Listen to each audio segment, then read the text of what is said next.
Hi there, it's Angel from the Nebula That Is Dark. This video I'm going to take you through some parts of the new event grouping system. So if you've been using VMX for a while, you'll know that you can assign playlists to events and then they will trigger for depending on what you're doing in game. So you can still do that, but now we have a much more powerful event system which is contained within groups. So you can basically have multiple sets or groups of music to event assignments. So I say music to event assignments because it doesn't just handle playlists now. So you can have audio files, YouTube, Vimeo, library, etc., and playlists assigned to events. So you can have playlist 1 assigned to combat, playlist 2 assigned to docked, for example, and have that in one group. Plus, you probably want some more event assignments in there. But then you can have a second and a third and a fourth and a fifth and a sixth group, up to 6 groups with different assignments to each events. So you can have different playlists assigned to events in each group, or different audio files, or combinations of them. So it's incredibly powerful stuff, and it's going to keep on evolving. And you also have different methods on how you can sort these and view them. So we're going to go through quite a few of those commands today. There are one or two more which, if you're interested in, will be contained within the knowledge base article where you find this video. So there will be a little bit more info there, but we're doing most of the common stuff and a bit beyond that in this video. So first up, we have some new events in VMX Pulsar to handle ED Odyssey. So we've got on foot exploration, on foot combat, taxi, and SRV combat added to the list of possibilities for assigning to events. So I'll show you those in the list now. So first of all, I'm going to show you how to view the groups or list the groups. So let's see what's in the current group. List current group. Listing group. Okay, so list current group will show you the listing of the current group. Yeah, it's pretty much in the name. So this will look very much like the old system. I mean, it's a bit beefed up. There's a few changes, but it's the most similar to the old system. So if all you ever want is to use one group and you don't want to use multiple groups, then all you'll ever need is list current group, and that's the equivalent of the old command, list event assignments command. It's the modern equivalent of that, if you want to think of it that way. So I've called the list, and we can see inside this group we can see some of the new events. So we've got taxi there, and we've got SRV combat. Plus we've got all the original events: Galaxy Map and Alien Combat, Docking Denied, Docked. We got the new ones as well, additional new ones: on foot combat. And you'll see that I've also got a few playlists already assigned to it. I've been messing around with it for testing purposes. Now what you see in the list, similar to the user music list that hopefully you've seen in the other video, for first add-in running music. You will see just before the event group assignment, you'll see a colour. You'll have orange, meaning available but nothing assigned. You'll see green, which means it has something assigned and it's active, so it will be actively used in the game.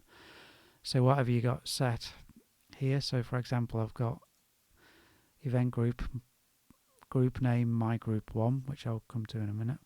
My group 1, event name combat, and for that I've got a playlist assigned. and it details that there. So that's very similar to as it used to be, but enhanced. So I mentioned the group name. The default is for them to be called My Group 1, My Group 2, My Group 3, etc., all the way to My Group 6.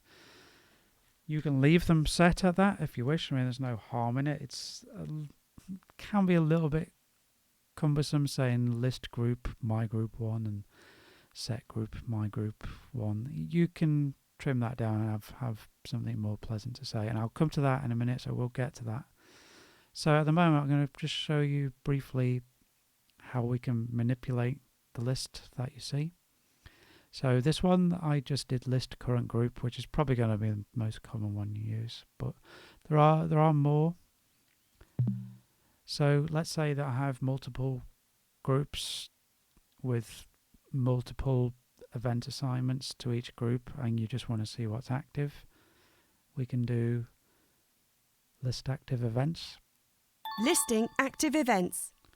So from every single group that you have, my group 1 to 6 or whatever you want to call them, anything that has something assigned to it, i.e. is active, with a green dot next to it, will show up in that.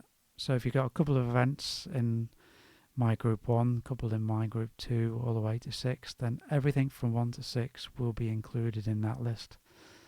Now I've only used a handful from my group 1, so that's all that's listed, but it's a really great way to just see what's active and have that list. This is a very powerful query. We've got another one, which is a very large list. So we have list events from all groups. Listing all events from all groups. So this is the biggest list. This will show you everything, whether it's set or not, from every group. And it will just dump it as one massive list. So you're probably not going to use that so much, but when you're not sure what's set to what and you just want a brief look at absolutely everything, whether it has anything assigned to it or not, then that's going to be the one to use. But mostly if you're going to be doing that, you're probably going to be using list active events, to be honest. So if you want to list different groups, so this is my group 1 that I've been looking at so far mostly. We can have a look at what's in each individual groups. So that would be list group, my group 1. Listing group. So that's my group 1. So that's the same group that we just looked at with the list current group command. But what if I don't want to look at that group? List group, my group 2. I'll say that again, I screwed that up. List group, my group 2. Listing group. Okay. List group, my group 3. Listing group. So each list that I called up then is a different group. So you notice now they all show empty, and they did on my group 2. That's because it's a different group from my group 1. Hopefully that's pretty obvious and clear, but just to make that clear. So you're seeing a different listing because they are different groups of music to event assignments. List group, my group 1. Listing group. Okay, so we go back to the first one. So obviously you got 6 groups there. You can move about any of them. Now you can list and you can set groups. When you set a group, it will list that group and it will make it the currently set group. When you just list a group, you are just viewing that group. Now the default, if you haven't changed anything, will be my group 1 or whatever your first group is that you've named. So that's what you'll see. So setting and listing are two different things. If you just want to look at what's in, say, my group 2 or my group 3, then you will just list.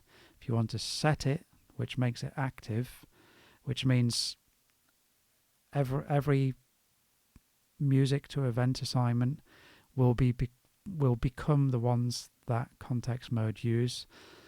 So when I'm in my group 1, everything that you see here, so I can see combat, taxi, and others with things assigned to them, those will be the actively used ones in context mode. So this will trigger for combat, this will trigger for taxi, and so on. If I do set group my group 2, then what you see listed in that group will be the actively used ones. So I hope that's clear and it's logical. But if you just do list my group 1, list my group 2, you are just viewing what's in that group. You are not setting what context mode uses. So if you've got set group my group 1, that will be used actively in context mode. But if you do list my group 2, then my group 2 will not be used in context mode. You are just looking at what's in it. So it's handy for when you just want to browse what's in that list but not actively use it. So hopefully that's clear. It's flexible, it's powerful, but there's a little distinction there. Now you can also set your own group names, so I'll show you how to do that now. Now there's going to be another separate tutorial because there's that many different manipulation techniques for this, so it's a bit much for one video, so I'm just going to round off with these last few little bits. I'll just quickly show you listing groups as well, setting groups. So set group my group 2. Group set. Okay, so you notice the change in voiceover. So that's listing my group 2, but it's also telling you that that's set, and it also visually we'll say that as well. Just to be clear on that. Set group my group 1. Group set. Okay, so then we go back to the group 1. So that's how you set different groups. Finally, group naming. To name your groups, we need to go into this tab here within the profile. So you see I have set group command here, so it says set group, list group, and then it's got the names group my group 1, my group 2, my group 3, etc, etc. So double click into that, we'll get this dialog. Now if you want to change the name of your group, you'll see each group is surrounded in square brackets, and it has the group name followed by a semicolon. So you see here my group 1 semicolon within brackets. So that's one group. So think of them as self-contained groups. You got my group 2 semicolon, all housed within its own square brackets, all the way to my group 6. Now don't ever touch the prefix command where it says set group and list group. Don't ever change that. That is not for changing. If you mess with that, it will screw the system up. That is not meant to be changed. So don't touch that. With your group names, whatever is inside the square brackets, excluding semicolon, that will be the group name. So the semicolon must always be there, and the square brackets housing the group name must also be there. So the end of each group name must always have the semicolon. That basically tells VMX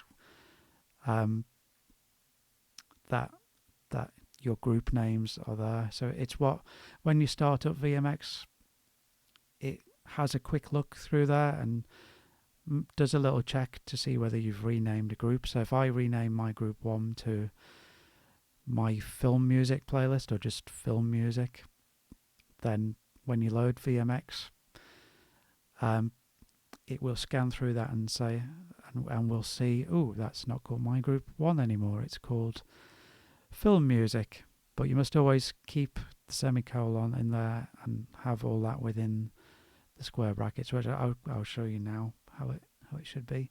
But just so you know, the square brackets and the semicolon at the end of the group name, it tells VMX that these are your user groups, so they must stay there, and that's why they must stay there. So I can change my group 1 to film music, and I could change my group 2 to ambient music, for example. But for this video, I just change 1 because it's going to get a bit long otherwise. So I do film music, and I've left the semicolon there, and it's all within the square brackets. So I OK that, and I OK that.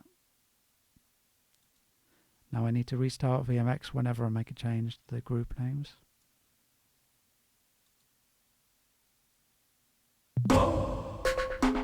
Dark, nebula, cloud. That did save. Yeah, film music's there. You don't need to do that normally. I'm just being thorough for the video. So set group film music. Group set. Okay, so you need to see now, instead of saying set group my group 1, which is a bit cumbersome, I did set group film music. So now the command starts to feel a bit better, it makes a bit more sense. You notice the change in name is reflected here. So it says listing events from group 1. So it's still reminding you that this is the first group, just for reference. But next it says group name film music, so that's taking into account your change. And you can see the same group listing as before. So instead of my group 1, it's now film music. So if I want to list that group, you can still do list current group, and it will list film music or whatever you've got set. Or you can do list group film music.